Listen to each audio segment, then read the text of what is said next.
আশা করব বন্ধুরা তোমরা সবাই ভালো আছো। আজকের তারিখ হলো ৩-৯-২০২৪ মঙ্গলবার। আমি চলে এসেছি হুগলি নদীর তীরে এবং বিকালের দিকে ঘণ্টাখানেকের ভারী বর্ষণ হয়েছে, সেহেতু চারিদিকে কাদায় কাদা হয়ে গেছে এবং তারই একটা ছবি আমি বিকালবেলা তোমাদের সামনে দেখাবার চেষ্টা করছি।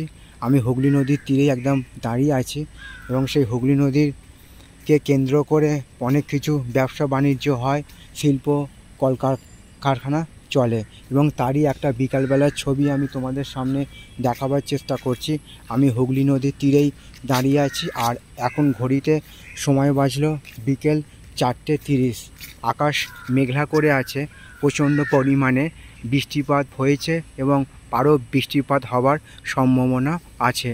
তো আমি এখন চলেছি হুগলি নদীর তীরে, আর আমি যে জায়গাটা দাঁড়িয়ে বরাবর ছবি বানাই সেই বটগাছের গোড়ায় আমি যাচ্ছি এবং সেই বটগাছের গোড়ায় দাঁড়িয়ে থেকে সেই ছবিটা আমি তোমাদের দেখাবার চেষ্টা করছি।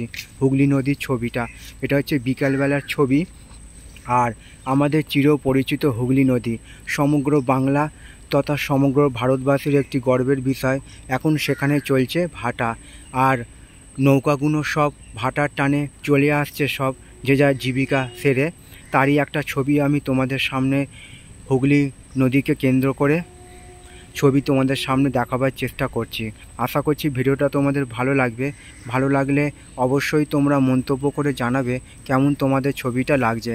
তোমাদের উদ্দেশ্যে ছবিগুলো বানানো, তোমরা আমার পাশে সব সময় থাকবে এইটুকু আমি আশা রাখলাম। সবার জন্য শুভ কামনা রইল আমার পক্ষ থেকে, আর সবার জন্য সুস্বাস্থ্য কামনা করলাম ভগবানের কাছে। আকাশটা দেখো প্রচণ্ড পরিমাণে মেঘলা করে আছে আর নৌকাগুলো সব চলে আসছে বাড়ির উদ্দেশ্যে।